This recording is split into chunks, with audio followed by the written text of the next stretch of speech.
आपल्याकडे ऑप्शन दिलेले. तर ब्लिचिंग पावडरचा पूर्ण पॅक डबल असतो प्लॅस्टिकचा, त्याच्यामध्ये स्पून असतो प्लॅस्टिकचा 5 ग्रॅमचा असते ना, 5 ग्रॅमचा असते. तर आपल्याला आता 1 लिटर सोल्युशन बनवायचे. तर आपण 1 लिटर पाणी घेतले, त्याच्यामध्ये 900 ml बाजूला ठेवायचं. 100 ml आपल्याला जार घ्यायचं, त्याच्यामध्ये 3 स्पून घ्यायचे. ते असतं 5 ग्रॅम, 3 स्पून 15 ग्रॅम झाले. त्याला आपल्याला लाकडी पेस्ट पट्टी असेल, त्या लाकडी स्टील पूर्ण ते पेस्ट होईपर्यंत क्लीन करायचं. ज्यावेळेस पेस्ट होती त्यावेळेस ते आपल्याला 900 ml लिटर पाण्यामध्ये ते मिक्स करायचं. आणि जोपर्यंत त्याचा दुधाळ कलर येतो तोपर्यंत ते वापरण्यास योग्य नाही. जर ब्राउनिश वगैरे कलर आला तर त्याचं ते एक्सपायर झालं आहे असं करायचं आणि बाजूला ठेवायचं. मग जे दुधाळ पाणी आलेलं आहे ते आपण वरती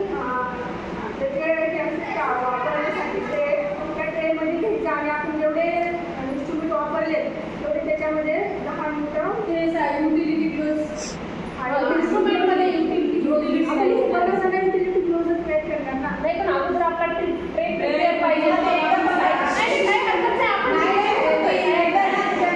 साहित्य लागते का तेवढं सांगा.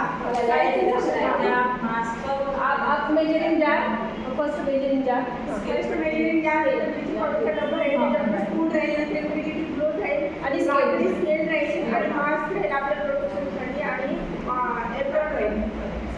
त्यावेळेस शूटवरतून घालू शकतो आपण ह्याच्यासाठी, कारण ते पायावरून नंतर ते मिश्रण आले गुंतसाठी मिश्रण ते झालं आपलं. ते पुन्हा ट्रेमध्ये ठेवून आपण ते त्याच्यामध्ये वॉश करून नंतर पुन्हा ते डीपमध्ये 10 मिनिटासाठी ठेवू शकतो. डीप केल्यानंतर ते नंतर नॉर्मल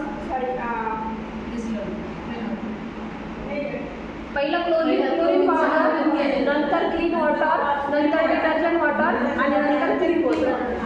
हे सगळं झाल्यानंतर ते पूर्ण ड्राय